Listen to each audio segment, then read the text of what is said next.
When you're weary, feeling small, when tears are in your eyes, I will try them. Hello, everybody. You've reached Green Room on Air. This is Ray, your host, Ray Renati. So enthusiastic, so happy, so glad you're here today. Boy, oh boy. My last episode, I talked about the Cockettes. History of San Francisco. The Cockettes started in 1968 by Hibiscus, the man named Hibiscus. And I went and saw their new show at the Piano Fight Bar in Oakland, California. And boy, was that fun, you know. It was very risque, I have to say that. Yeah, risque. I don't know what else to say. That's what it was, risque. But fun, hilarious. I can't even explain it. I mean, it's just the campiest, most vaudevillian, filthiest, raunchiest, draggiest thing I've ever seen. And you'll be able to get to see it again, I think, in March at the Oasis. I believe it's March, sometime next spring at the Oasis in San Francisco. They'll be showing their wares once again. I'm suffering from long COVID. It's been 3 months now since I recovered from COVID. Recovered is a weird word because I didn't really recover, as it were. I barely even knew I had COVID. I felt a little strange, so I took a test, and I was positive on the at-home antigen test like 3 times, but I never tested positive on a PCR test. But all the doctors told me if you test positive anywhere, you're positive. And I just felt like I was getting a cold. But then, what set in was the most horrendous insomnia I've ever experienced. I'm still dealing with that. Anybody who's ever suffered from long-term insomnia, where you sleep like 3 or 4 hours a night, oh my God, your brain starts to go kaflooey. Mine has gone kaflooey. And that's why there are long gaps here in my speaking. And part of it is because I'm doing this thing called CBTI, Cognitive Behavioral Therapy for Insomnia, and my sleep is getting consolidated. You only sleep during a certain window period at night. Like mine is 11:50 p.m. until 6:30 a.m. I can't be in bed longer than that, although I've messed up a couple times. But what happens is your body gets so frickin' exhausted. Frickin', you like that word? See, I don't swear on here. I'm just not a swearer. Everyone swears these days, but I'm not a swearer. I just say frickin'. I don't know why that would be any better than the nasty word. It all means the same thing. Anyway, I digress. So anyway, yeah, you consolidate your sleep into a short period of time. So it means you have to get worse before you get better, because you get so damn tired that you will sleep.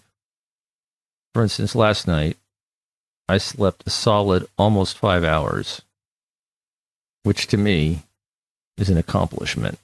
Now, what happens is you just keep extending that a little bit, 15 minutes at a time or so, until you're back to normal, theoretically. I've done it before once when I had insomnia, when I was getting off of a drug for 3 years that I had been wrongly prescribed by a doctor. The benzodiazepine. Oh God, I won't even go into that. You can go search. I did a whole episode on that. It's like an hour long. It's on my YouTube channel, Green Room on Air with Ray Renati. But anyway, yeah. So dealing with the insomnia. Today we have a great guest for you. His name is Hardy Weaver. I talked to him a couple weeks ago. And Hardy Weaver is a former Broadway actor. He was in the Book of Mormon on Broadway for years. And was getting so stressed out by the pressures of performing and 8 shows a week on Broadway. He discovered meditation, and it's basically called Vedic meditation. Not basically, it is called Vedic meditation, VEDIC, and he is an instructor now. That is his job. That's what he does, is he teaches people all around the country how to meditate Vedically. And we talk about the stresses of performing and how that can drive someone to change careers and become a wellness person. I've known a few actors who have done this. It's not easy being in the entertainment industry. It really isn't. It's really hard. I mean, there are huge rewards and there are huge stresses and rejections and yeah. So he just decided that he was going to change it up. So he got into meditation. He went and lived in an ashram in India, and now he is an instructor. And you can find out everything about his classes and what you can do to work with Hardy at hardyweaver.com. We talk a lot about his life in New York and on tour and all that, and how it led him to where he is now. Yeah, have you seen Book of Mormon? God, what a great show. I remember when I went and saw it in San Francisco on tour. I don't know if he was in that or not, but anyway, he may have been up there. I didn't ask him. Or maybe I did, I don't remember. There was a woman eating M&Ms and crinkling her water bottle next to me. No, right behind me, like right near my ear. Driving me crazy. And it's one of these shows where you have to really pay attention because the jokes are coming a mile a minute. And I have that disease or condition or whatever where you can't stand listening to like weird noises. I have all kinds of conditions. Isn't it fun? I mean, I have so many conditions, illnesses, all this stuff. It's a miracle that I'm walking around. But here I am. Anyway, yeah, so I found the house manager, and this was at a big theater in San Francisco, like the Orpheum or something like that. I think it was the Orpheum or the Golden Gate. It was either one of those, the Golden Gate or the Orpheum. And I told the house manager about this, and he spoke to her, and she calmed it down about 50%. People think they're watching TV, like they're at home in their living room. Amazing. Anyway, I digressed again. Hardy Weaver. So, I hope you enjoy this interview with Hardy.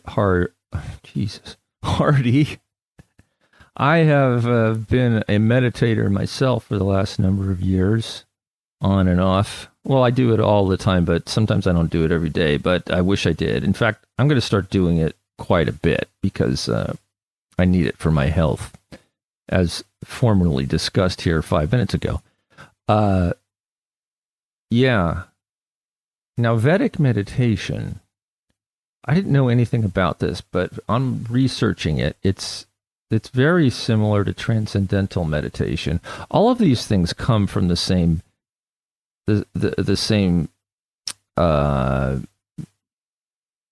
what? How come I can't think of the word? Oh my God. All come from, India and China way back 2,000 years ago, and we've renamed them and have little differences, but they're all pretty much the same. And this one is Vedic meditation is a mantra-based meditation, like transcendental meditation and other meditations out there, which are mantra-based. They're all very similar. They all have slight differences, but basically you come up with a mantra. TM is a little bit more formal. I think in Vedic, you can decide what your own mantra is, but it's just a sound that doesn't have any meaning. And you repeat this to yourself as you sit with your eyes closed, over and over again, lightly. And it brings you into another sort of state and of relaxation, and not just relaxation, but awareness of your place in the universe. I don't know how else to say it. I've done it a number of times myself. And sometimes you can go into like this really deep sort of state that you don't normally experience in real life. I guess if, like, maybe you're a rock climber, you might experience it while climbing rocks where you're like absolutely in the zone sort of thing. And you're totally in the moment. And it's hard for human beings to do that. We have this cognitive ability and the awareness that we are aware of ourselves. The downside of that is we're almost always thinking about the future or reminiscing or regretting or thinking about the past. And it's so hard for human beings to not do that. Other animals have no problem doing that. For us, it's a huge challenge. And that's, to me, that seems to be the biggest difference cognitively between us and other animals. So anyway, I digress again. This is the digression day because my brain is so tired, I can't concentrate on one thought. So anyway, if you get a chance to go see the Cockettes, go see them. One other thing, huge recommendation. You've probably heard about this, but watch The White Lotus on HBO Plus. What a great show. The creator of the show, Mike White, has written something and directed something and produced something that's just fantastic. And he does it all. And he cast one of his good friends, Jennifer Coolidge, in one of the main roles. If you know Jennifer Coolidge, she was the mom on American Pie. She's been in a bunch of the Christopher Guest movies. She's hilarious. Hilarious. And all the acting is fantastic. And the writing is superb. And the set's beautiful. And the music and the cinematography. It's one of the best shows I've ever seen. White Lotus. There are 2 seasons right now on your HBO. Check it out. I highly recommend it. 2 thumbs up, as it were. All right, folks. Without any further ado, I bring you Mr. Hardy Weaver.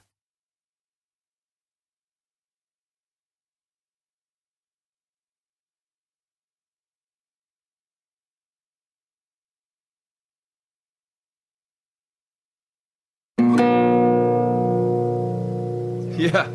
Well, thanks for doing this. I was really looking forward to speaking with you.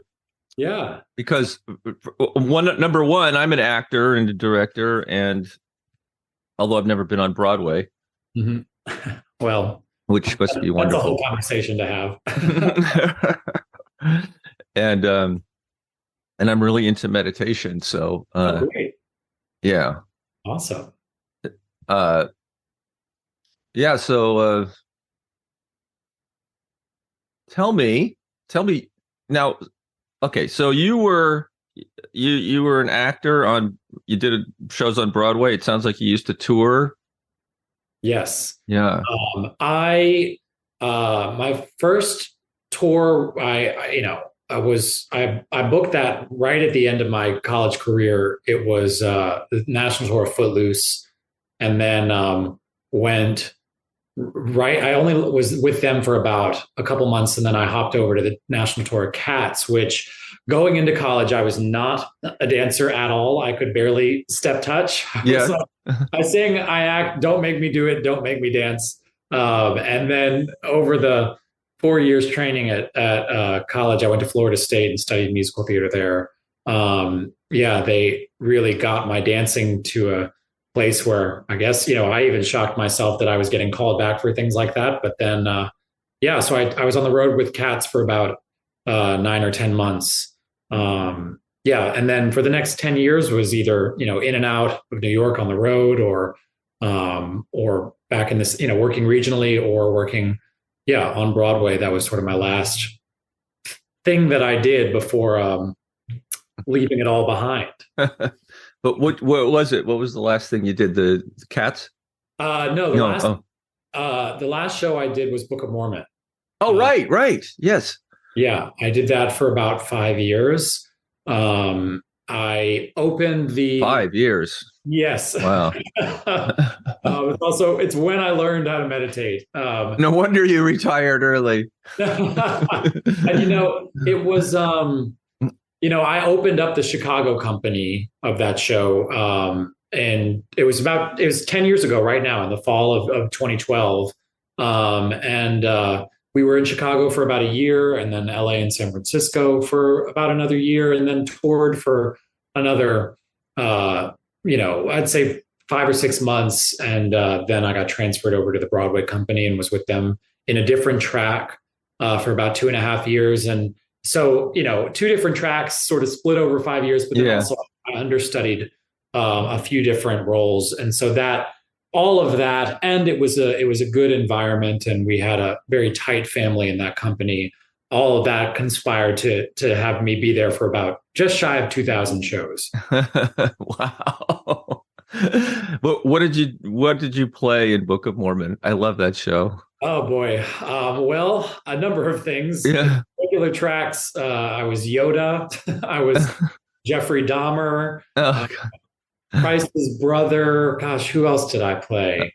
And then, God, all the random parts that the ensemble has. Yeah, those are fun. I played the prophet. I had to, really, lay it on for people, but I was technically the title character because I was the prophet Mormon. Oh, yes. Okay. So, and then I covered Elder McKinley, and then all the adult Mormon roles like Jesus and Joseph Smith and the mission president and the dad and all that stuff. So yeah, it definitely kept me on my toes, but also kept my creative, kept me going creatively and being able to just hop around and do different things on a weekly basis. Do you think it's I know we probably don't want to talk about acting the whole time, but I'm just so curious because it's kind of like my world. I have a friend similar to you where as soon as she got out of school, she got in the revival of Grease, and was in it for 9 years. Wow. On Broadway, out of school in Grease on Broadway, and she quit after that. It was just I'm just wondering if like you get, as soon as you get out of school, all of a sudden you're there. It's not the usual thing, right? I mean, usually people takes a while. Well, and I think for me, I didn't really, yes, I booked, 2 tours basically when I graduated college. But what happened to me was, I worked regionally every summer, in college, and then booked these tours, and I was cocky. I was like, oh, well, I'm good, let's do it. And then, I've been basically out on the road for a little under a year, and so the Cats wanted to, because this is the tour of Cats where they're just going year after year after year. Yeah. And, they were wanting to renew my contract, and I was like, no, I'm good. I'm going to quit. I'll go back to New York and I'll book something else. Because up until that point, ever since I was a teenager, I had the plan. I was going to, I went to an arts high school. I went to study musical theater, and then I was going to, book a tour, and then Broadway, boom, done. Yeah. And I quit my job on Cats and came back to New York. And cut to a year later, I stopped counting at 130 no's where I got cut again and again and again, where I couldn't get work. Oh gosh! First reality check of, oh wow, there are hundreds of people that look just like me, are just as good of singers, actors, dancers, now I'm really going to have to go at it. But it was great. I was so glad I experienced that because it really refined my work as an actor, my craft, but also just as a human being, just learning about persistence, what I was in control of and what I was not in control of when it came to auditioning. And so, yeah, for about the first 5 years of my life outside of college and in the industry, I toured with Cats and Footloose, and then ended up touring with the Chorus Line later, and then regionally. But I'd be in and out of New York, hustling, waking up in the morning, waiting in line, trying to get seen, getting cut. And so, yeah, and with Mormon, those last 5 years, It was great. It was stable and a hit show and a good group of people. But no, I am glad that I had that first chapter where I was really, pounding the pavement. Yeah. It made me appreciate, because there were kids who were straight out of college who booked the best show you were going to get at the time, Yeah. and the most stable thing. And it was a challenge because they never really got to learn what it was like, in order to appreciate a contract like that. I think that's what happened to my friend. Yeah. Yeah. And on top of it, just, I mean, you know what it's like 9 years of 8 shows a week is an incredible thing. I remember like my first time working at a regional theater. I was after my freshman year, no, sophomore year. It was Seaside Music Theater, which was a wonderful regional theater in Daytona Beach, Florida. And I was in college, but they had some Broadway actors coming down to be in the show, and I was so excited. And I was like, I had a moment of, why are they so jaded? Why are they so like they're a little sad? What's going on? And then the more I worked in the industry, I realized how easily it is for people to move into those sadder places in life, even if they're working. You're taking these people, we're naturally people who are incredibly creative. We're outside of the box thinkers. We're always looking for new perspectives, new ways to express ourselves. Yeah. You're telling us in this industry that the ultimate thing to do is to be in a show and do the exact same thing 8 times a week, again and again and again. Yeah. And it's not an optimal combination for creative people. And so we really have to make an effort to not do that, Yes. Yeah. And it's exhausting. It's like, sometimes I wonder, in opera, they often have 2 casts for like big giant roles like that. They'll double it because they know people need rest. Yeah. But there's something about the theater where, forget it, you're exhausted. That's your problem.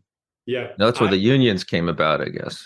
Yeah. And I honestly didn't have, especially with Mormon, I was on the tenor 1 track, which, nowadays these Broadway scores, it's just, the tenor 1 basically means, I'm an alto. And yeah. I really couldn't have much of a life because I was constantly resting my voice, resting my body, or in physical therapy. Yeah.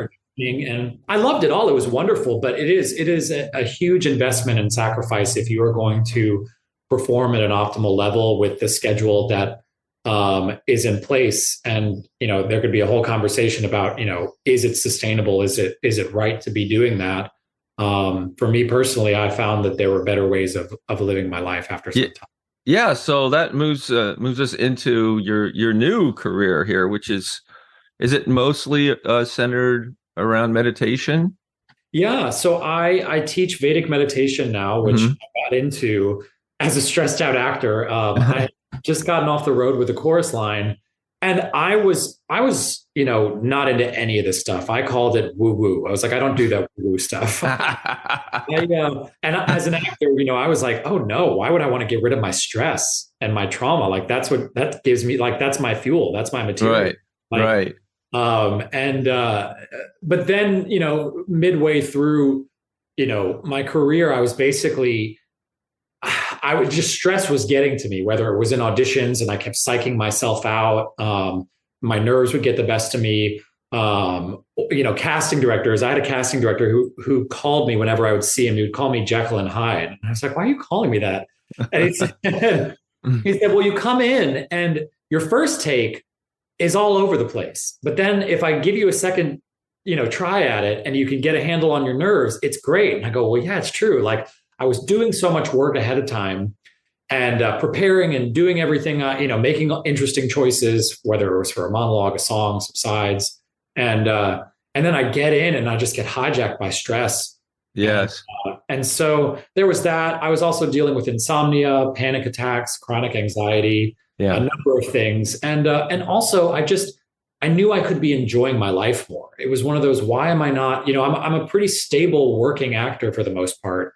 Why am I not enjoying this? And so I had heard talk of this style of meditation before. When I tried other styles, we think of meditation as, concentrate, focus, control the mind, sit in, lotus position with your hands in that, position that we all think of.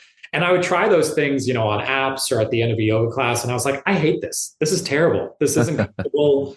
I don't like this. And why most people get frustrated or have a hard time staying steady with a practice. Most styles of meditation that we think of, they were designed thousands of years ago for and by monks. People lived very rigid, disciplined lifestyles. They needed a very rigid, disciplined practice. And so that's not really going to work for people like us on the regular. And so this style was developed thousands of years ago for and by people like us, people with jobs and relationships and lots of demands in life. We don't need more overthinking to solve our thinking problem. We don't need more focus and complexity to solve our overcomplicating problems. We need the complete opposite, which is simplicity. So this practice is centered around, you sit comfortably with your back supported. You don't have to hold a position. Thoughts are a part of meditation. Noise is no barrier. I've meditated backstage at a show, during rehearsal, on the subway. And it's all about radical simplicity and giving ourselves a break. And so I heard all of this from a friend in chorus line, and I was like, sounds like BS to me. And I waited another year, and I was with Mormon, and it was one of those, I had another panic attack, and I went, what am I doing? Like, I'm in a hit show. My life on paper is perfect. I shouldn't be having to deal with this kind of stuff. And so I went into it very skeptically, but then I was shocked at how great it felt that I just didn't think I would be able to do it. And the fact that I could do it, it felt nice. And, the rest of my day, like you were saying, I was doing 8 shows a week. When I wasn't performing, I was in physical therapy or in class or auditioning for other things. And this was my gift to myself every day, to give myself a break and to not have to be in charge, to not have to be so over the top when it came to effort and thinking and stuff. So, and then I started noticing I was sleeping through the night. I never had a panic attack again. My coworkers were saying things like, "Oh, I've never seen you laugh like that," or "That was a really interesting take you did out there. You tried something new." And I went, "Oh yeah." Or not naming names. I had an assistant director that would really we would just sort of butt heads, and they came in one day and gave me a line reading, which would usually really rub me the wrong way, and I just was totally unfazed and said, "Great, thanks, have a good day." And my dressing room mates were looking at me like, "What happened?" They were like, "You were totally unfazed." And so really all that I was doing was giving myself a break, time to sort of, I think of it's like brushing your teeth for your nervous system, just time to rub off some stress.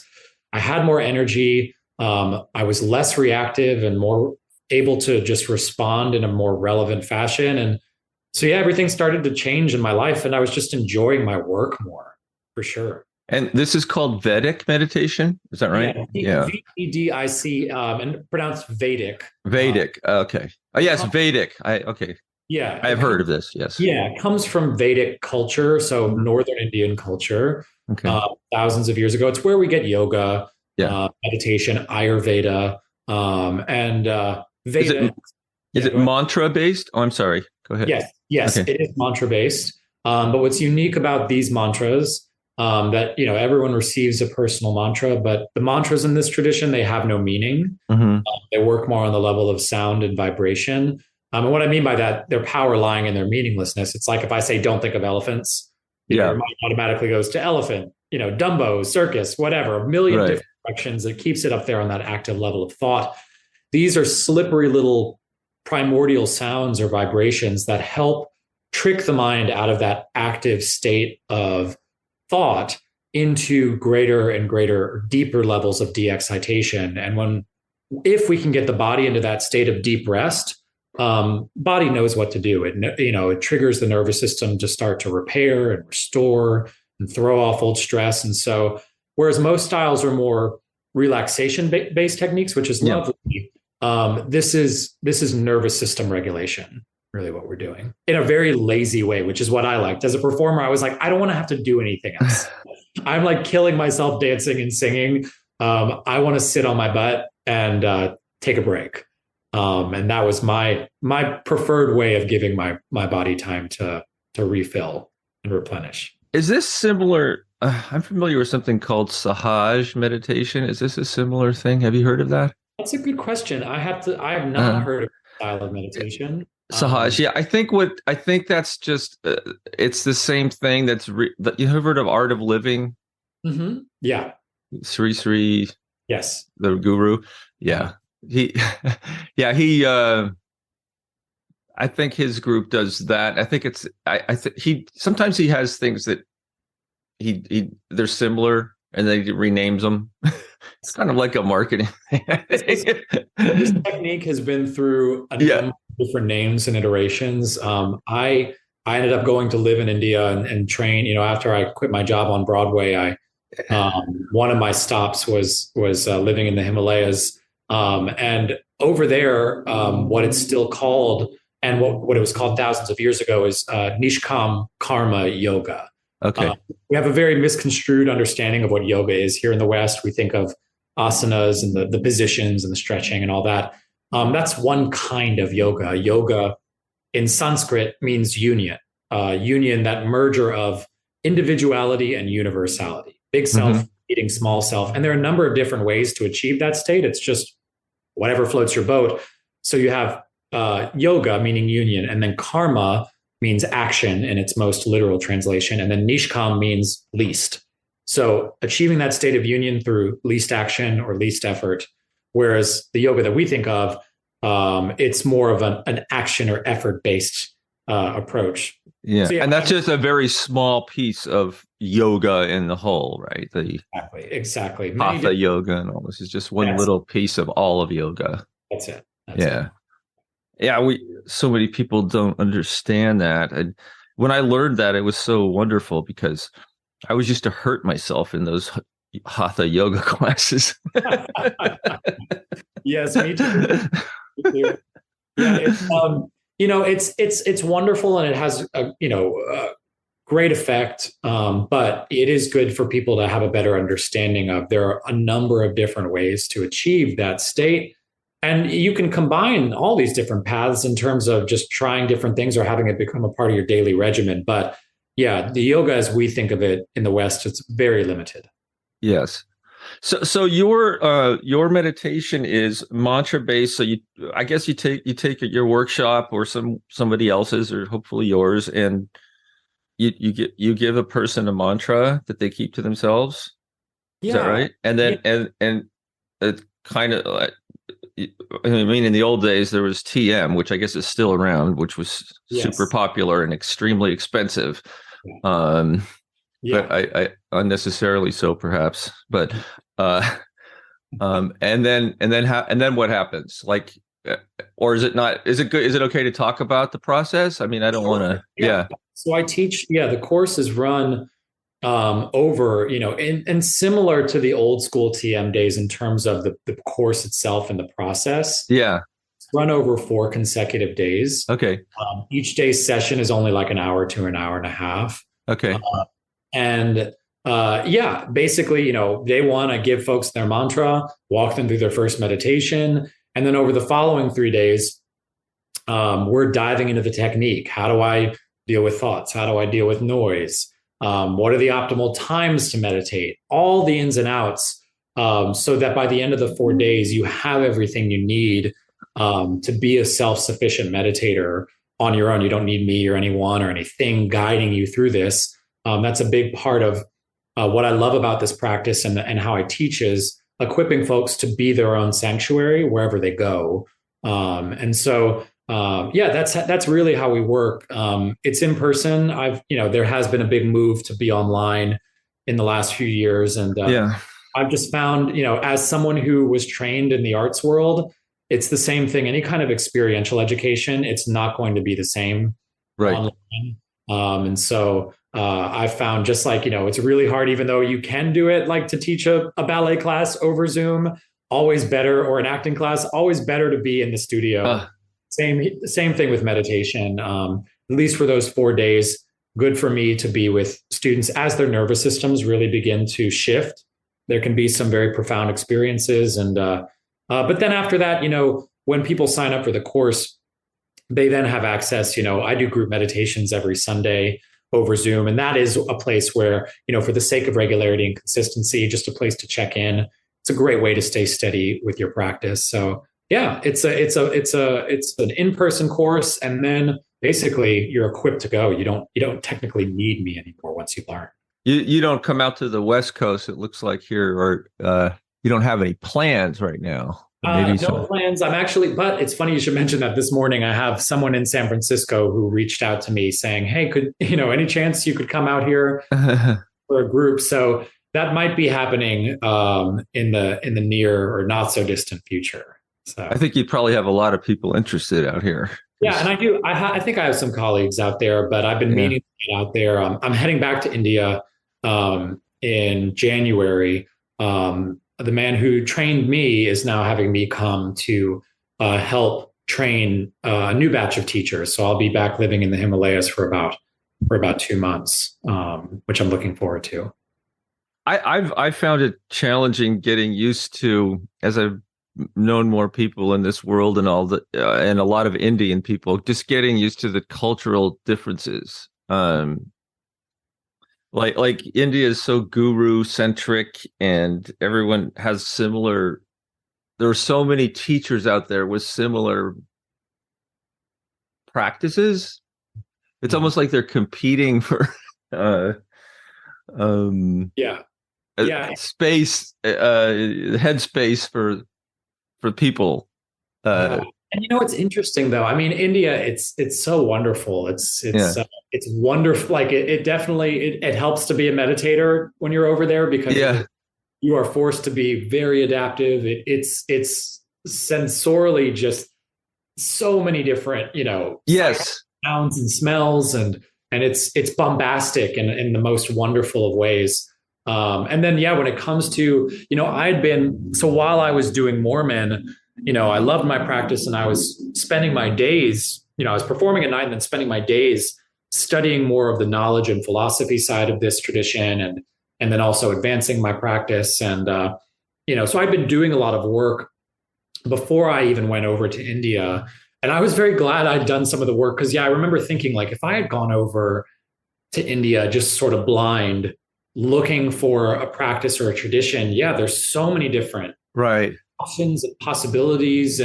But I will say, like, I mean, my goodness, here in the West too, I mean, the way it's all, it's just blown up over here, and there's so many different, paths to choose from and options, and you don't know what's more legit and what's just sort of a, instant gratification thing. There's a lot of seeking going on, and it's an interesting challenge to find the more substantial things that work for us. I guess what I've always struggled with is the whole guru centric sort of thing, and the teacher centric. Like in India with Hinduism, there's like it seems to me, and I don't know everything about this, it's just my impression, and it's like people want to put a lot of their faith in the person who is teaching them or teaching the group, or you know what I mean? That it's funny, because if you go, I think that's a lot of dogma that's crept in over the years, and that culture, worldview, or tradition. And we also just have a misunderstanding of what guru actually means. Like, same thing here in the West, the word guru gets thrown around all the time. Yes. We get a lot of English from Sanskrit, dead Indian language, like the Latin of India. Gu in Sanskrit means darkness, and ru means remover. Where people often think of or translate guru as light bringer, but that would connotate that something has to be brought to you in terms of fulfillment, when if you really get down to the foundation of any of these old worldviews and traditions, fulfillment resides within. Yeah. And so, yeah, true meaning of guru means darkness remover. And what's darkness? Stress, mistaken thinking, ignorance. And we're just peeling back the layers and allowing our inner light to be enhanced. And so I think one of the ways where we've got a little confused with the meaning guru, that it has, like you said, it's this person that has to, that we have to have blind faith in and follow them, and they're the ones who are going to answer all our problems. From a Vedic perspective, guru is in anything and everything. Guru is simply, there's teacher in everything.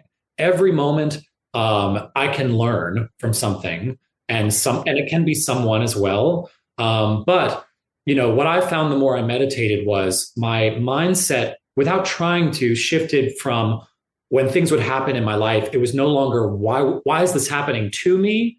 And it was shifting into why is this happening for me? I was able to see that every opportunity, it was a moment to grow. It was an opportunity to learn and evolve. It wasn't just, oh God, of course this happened again. It was, oh yeah, this makes sense. Even if it was a trying time in my life, I was no longer as stressed. And that, from a Vedic perspective, that's all guru. That's all how you learn.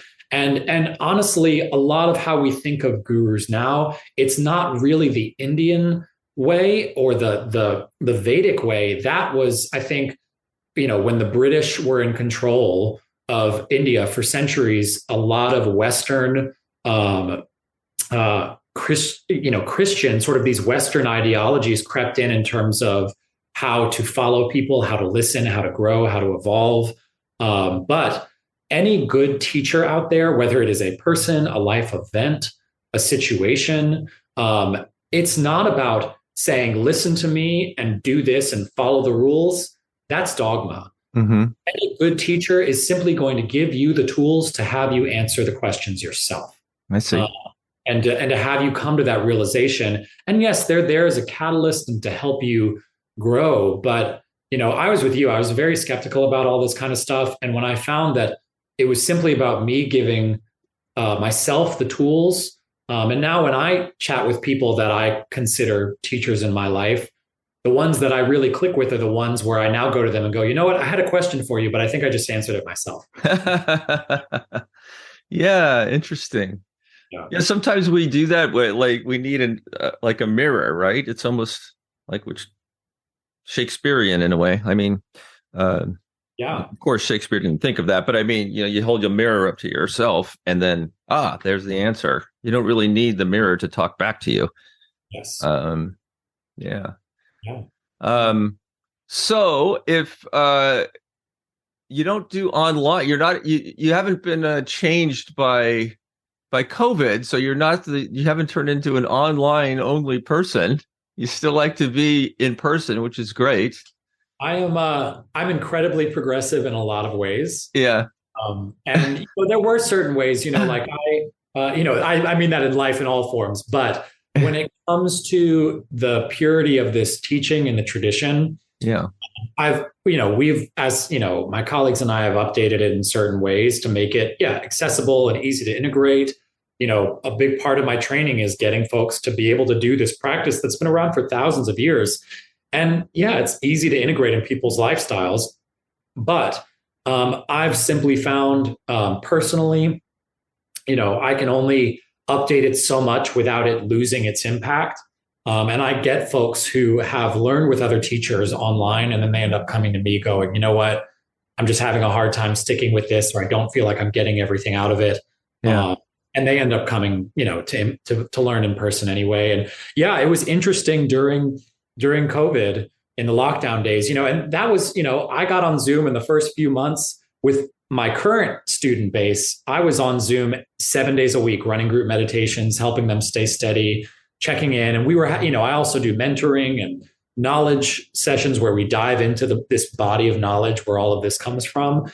And that I found is okay. But, giving a mantra to someone over a computer and working with them as their nervous systems are shifting in profound ways, that's one thing that I've found personally I'm not willing to change for not for my sake, but for their sake. I want them to have the best experience. And so now with, we've all been learning how to integrate into this new phase of the pandemic, wherever we're at with it.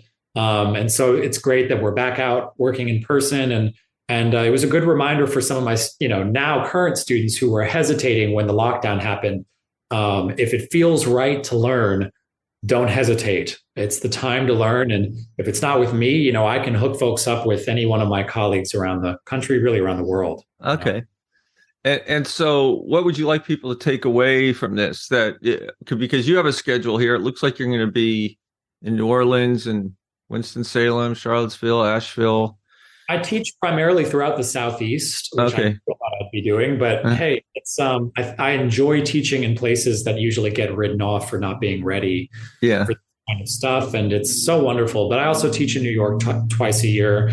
Like I mentioned, I'll probably be heading out west once I'm back from India, maybe in January, but it most likely will be when I'm back from India in March. But yeah, feel free to visit my website, hardyweaver.com. I'm on Instagram at hardy_weaver. But no, as sort of, because I know this is a theater podcast, a big part of what I do now, because in the past few years, I've been saying no to theater stuff. I thought I was done with all that when I quit my job on Broadway. I went to go live in the wilderness of South America for a bit and then went to the Himalayas and studied with masters of this practice. And then I became a meditation teacher. And anytime a show or an opportunity would come up, I'd say, nope, I don't do that anymore. And then I was giving a lecture on meditation at a university to a bunch of theater students. And someone asked me if I ever saw myself doing theater again. And I said, never say never. But why I got into this was the same reason I got into theater, which was transformation. I'm incredibly passionate about transformation and also that live experience, actors with audience, helping people laugh, cry, think, feel, examine all the facets of humanity. I'm doing the same thing now, just on a more intimate, powerful level. And so right after that talk, when they asked me the question about doing theater again, the head of the program said, would you be interested in directing a show? And without even hesitating, I said yes. And then I went, wait. I just said yes to that. I went to India right after that saying yes. And I had a moment of like, am I going back into theater? What's going on? And then I realized I needed some time away from theater, but, I have all these, talents and passions, and I love theater. It's a big part of my life. And what I was realizing was I could come back to it in a new, more productive way, and honestly meld my new passion with my old passion. And so I've been doing that a lot as well. I ended up going and directing the show at the university, but part of my agreement was that they have me bring me in as a professor. So I was teaching theater classes, but I was infusing meditation, mental health, self-care into the curriculum. Our first week of the rehearsal process for the show was the meditation course, which was wow, great. It did wonders for the show. I'm sure. Ahead of schedule, and the kids couldn't believe it. They were like, wait, you're actually taking time to like help us? And that's like, great. That's what you should be doing. You're about to have a really demanding schedule. Let's equip you with some tools to move through it in a better fashion. And so that's what's been really exciting for me. I've taken what I learned from that semester and I've developed a 1-week workshop called I'm calling it the Healthy Artist Masterclass, where universities bring me in and I run the meditation course. That's the foundation of it. But then I also do theater classes, but it's really all of our application and arts classes are about taking what we've learned in terms of self-care and how do we apply that into our craft. Because what I realized is why I got into meditation was I was a really stressed out artist and I spent thousands of hours training and to be a better artist, but not one of those hours was spent training how to be a healthy human being, how to take care of myself. And we here in the theater world, we're having a reckoning with it now. There needs to be even more of it in terms of how we take care of ourselves, how we're treated, what we deserve. And so I'm realizing that what I can do is go into these, especially theater training environments, but I'm also, going into shows and stuff, going back to New York and working with performers and stage managers and technicians, and realize, helping them realize that there's a more sustainable way to create and make art. And so that's what's been really exciting for me. So bringing all my passions together and seeing that they're all connected. It's been really exciting work, and just changing the notion and the narrative of like what it means to be a productive performer, an artist, or creative in any way. Because I teach so many different, people from different walks of life how to meditate. It's mostly, doctors, lawyers, ranchers in Texas, or teachers or retirees, just all different kinds of people, professional athletes I've taught. And it's so funny, like, when I would start trying to teach or offering it to performers or actors, a lot of them would shy away from it. Some, like me, after a few years, I shied away from it, and then I realized I needed to try something. But I was having these moments of, what is it? Why are they not realizing like how great this could be for them in terms of not just their performance and their auditions, but also just life? And I realized we've just been trained from a very early age. In theater, you just deal with it. You tolerate it. You tolerate, whatever you can get it. And however you're treated, whatever the conditions are like, it's just, you got to do what you love. And so, that's it. And it doesn't have to be that way. You can make good art and enjoy it. You don't have to suffer through it. There's a more productive, healthy, sustainable way to approach a role or a show. And so it's been really great for me to go in and provide a bit of a different perspective and a pattern interrupt as someone who has been through it in a lot of different ways. And now when I work with universities, that's sort of what makes me unique, is that, I grew up doing theater. I went to a competitive arts program at university. I worked as a professional, and then I was back on the flip side in a university setting as a professor. And so seeing what's really lacking here, and the main thing that's lacking in the training process is equipping these young artists to be healthy and how they handle the demands of the industry. Because it's a lot. So there's that aspect of it where it can help your nervous system and help you learn how to have some mastery over your own experience.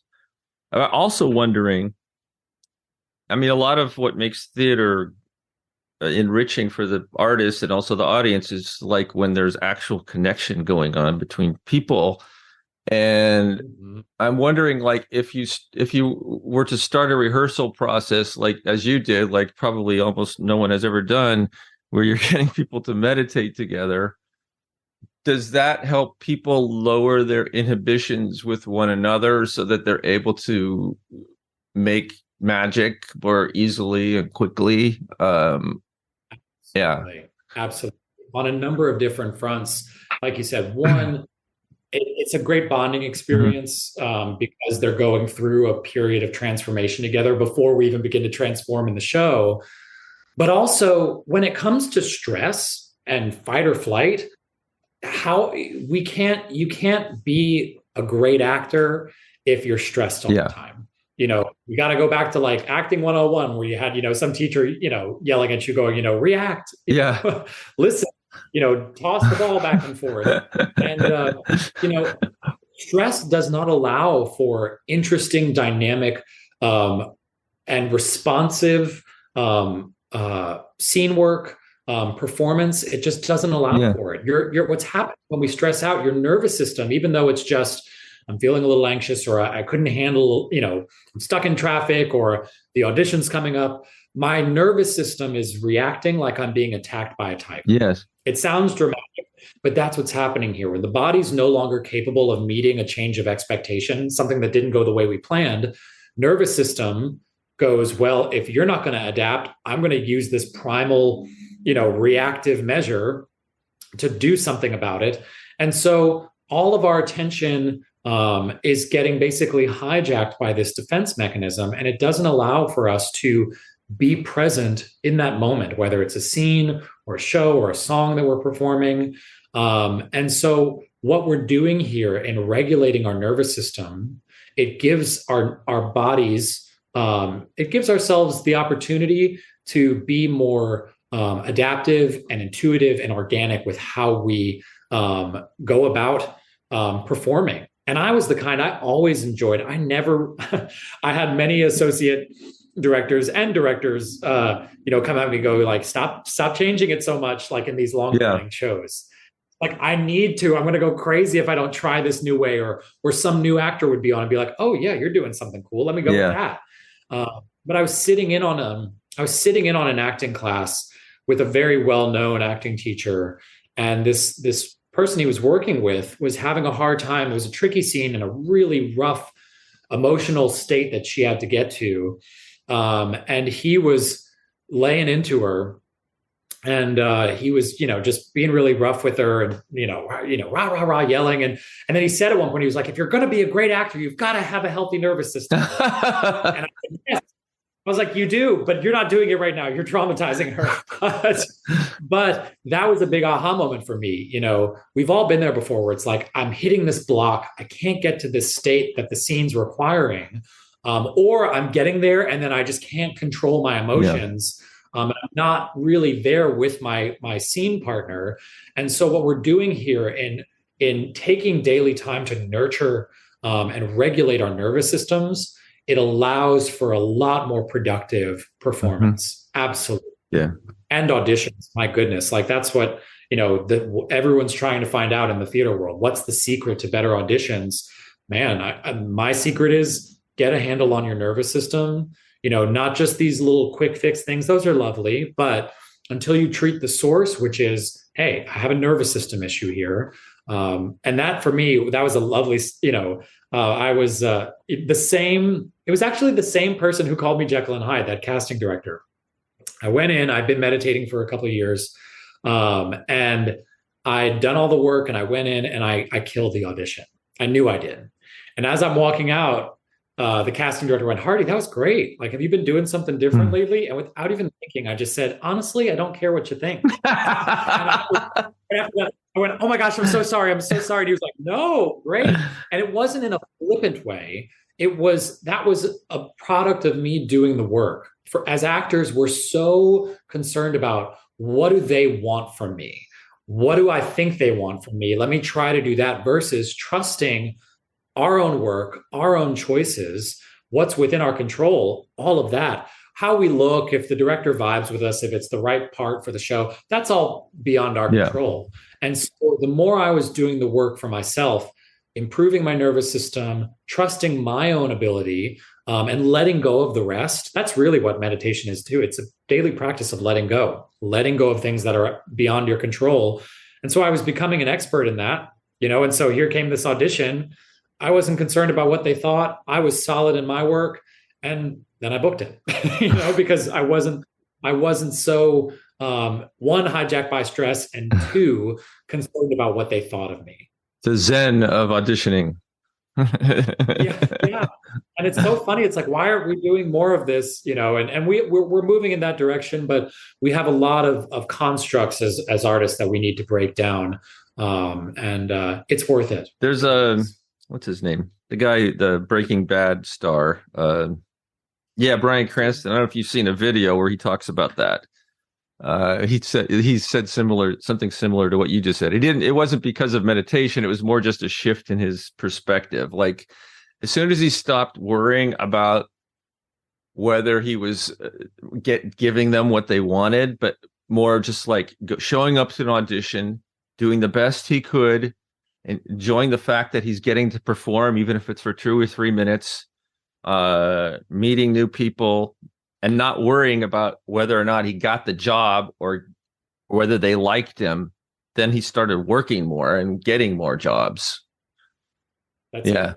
And the trick is, we can hear that kind of stuff, and we can try and think, oh, let it go, or just be easy. But that's what used to get me before I started meditating was, you can tell me all that till the cows come home, but how do I experience that? how do I do that? Because every time I go into the audition, I'm still, even though I'm going, let it go, don't care, just trust the work. My nervous system would get so amped up, and I'd get the nerves and the stress, and I'd psych myself Yeah. out again. And so that's why we need experiential practice, just like, with everything else that we're doing as artists. You're getting into the studio, you're working scenes with your partner, with a teacher, you're studying with, you're taking voice lessons, you're working on your voice, you're in dance class, doing all these things. You need to be working on your nervous system. We're experiential learners. And so thinking or reading or doing all that, it's wonderful. But until you change your hardware, your body, your nervous system, and how it handles demand that comes your way, we're not really going to have substantive change in terms of, getting the job or just enjoying life. Yeah. I've noticed somewhat since I've started meditating, and I'm up and down with it, but I do have a sense more of like my inner life. I'm aware since I've been doing meditation and breathing and yoga breathing. And yesterday I was in an audition, and I was singing my song, and I know it backwards and forwards, right? But I had one of those, the lion, the tigers after me moments in the middle of the song. Yeah. Like it just came. And I missed a word that I know I was singing, all of a sudden the word disappeared. But I like, since I've been meditating more, what happened was there was more of a response of relax. And then I was right back into it. I don't even think they noticed.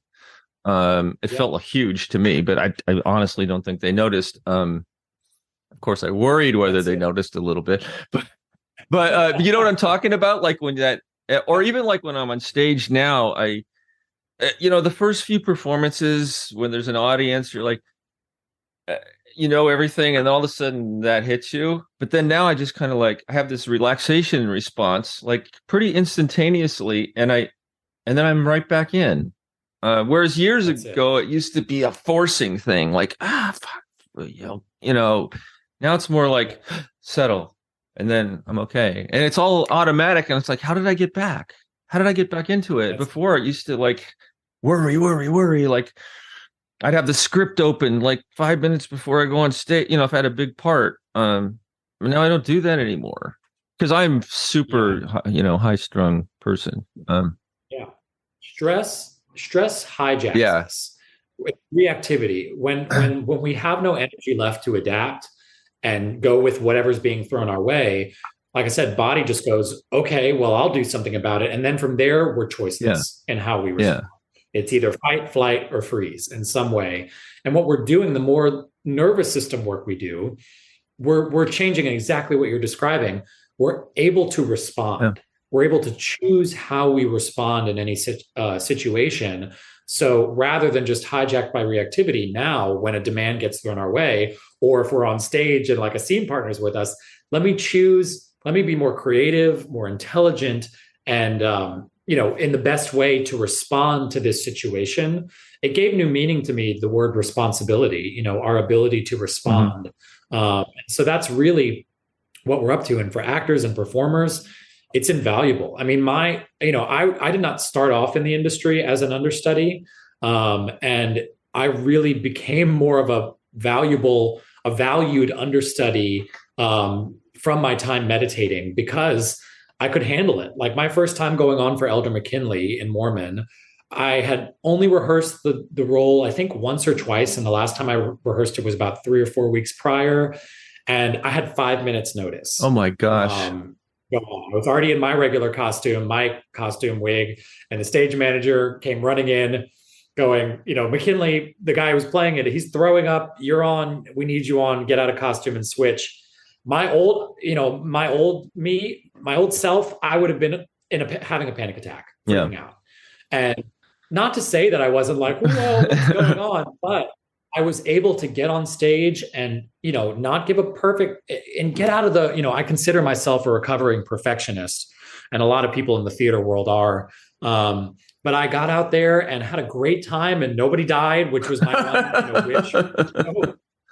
And I remember an older veteran pulling me aside afterwards, and they were like, "Good on you! Like that was really impressive, and you're making yourself even more valued as a company member."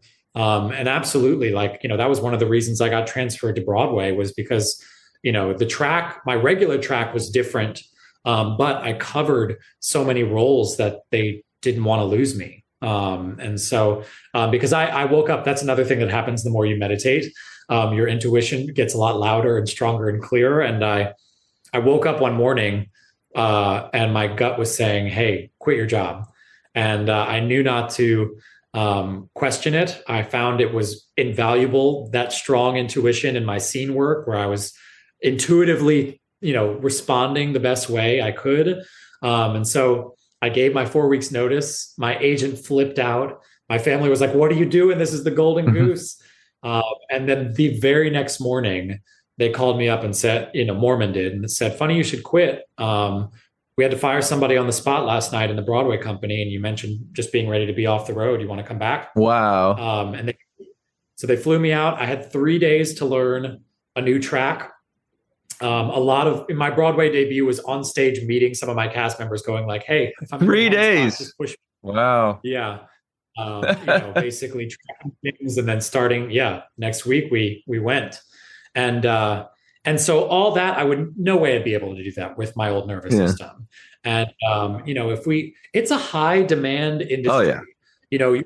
You're performing, and do you have the stamina, but do you also have the adaptability, the creativity to handle it and enjoy it? That's the big thing. Like we're training people to be rough and tough and hard and just deal with it, which yeah, you do have to be, yeah, you do have to deal with a lot of it, but um, we want to also be able to enjoy this great industry.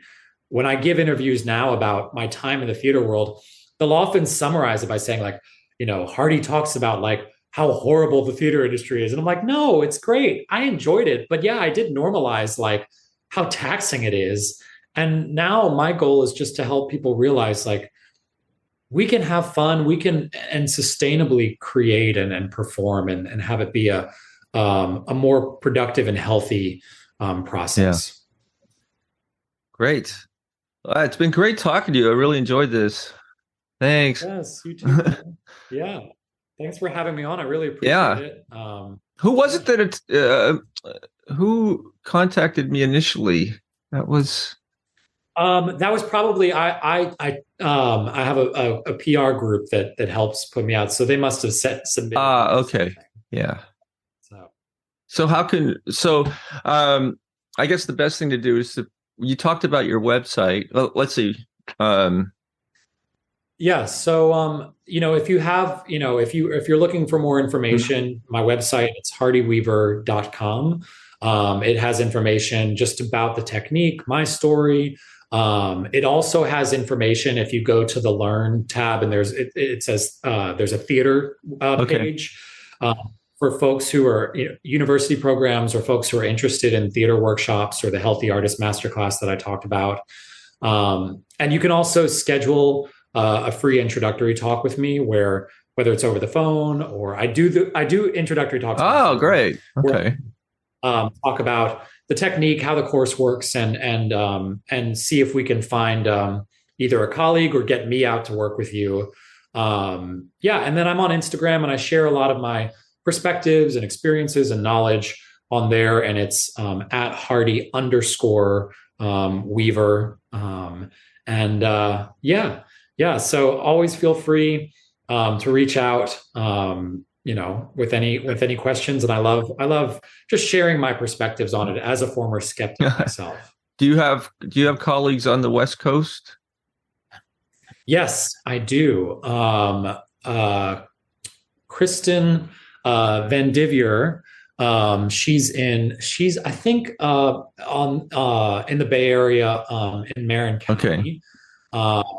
And trying to think who else is over there. Most of my other colleagues on the West Coast are either in LA or Seattle and Portland. But yeah, Kristen's great. I don't have her website.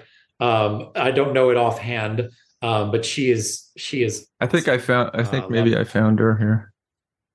Yeah. And I can pull it up real Okay. quick too. Yeah, I found her. on Instagram. Instagram's amazing. There you go. Yeah, the Vedic method. If you go to Kristen's on in the Bay Mhm. Area, she's great. And I might be, forgive me, Kristen, I'm sorry if I'm pronouncing your last name wrong. But thevedicmethod.com, if folks in the Bay Area want to check it out. Thevedic.com. Okay. Yeah. Yeah, she's great. Yeah, but I've known as also being one of the more nomadic teachers. Yeah. So whether you're on the West Coast or anywhere, yeah, reach out and if I can't get to you, which I do love to travel and organize a course. If I can't get to you, we can find a teacher who can get Great. you. And it's hardyweaver.com. Hardy, Hardy, like the boys, and Weaver, Weaver, as in dream. Yeah. Okay. Hardy Weaver. All right, great. Thanks. Great talking to you. Yes, Ray. Thanks so much for having me. Really appreciate You're welcome. it.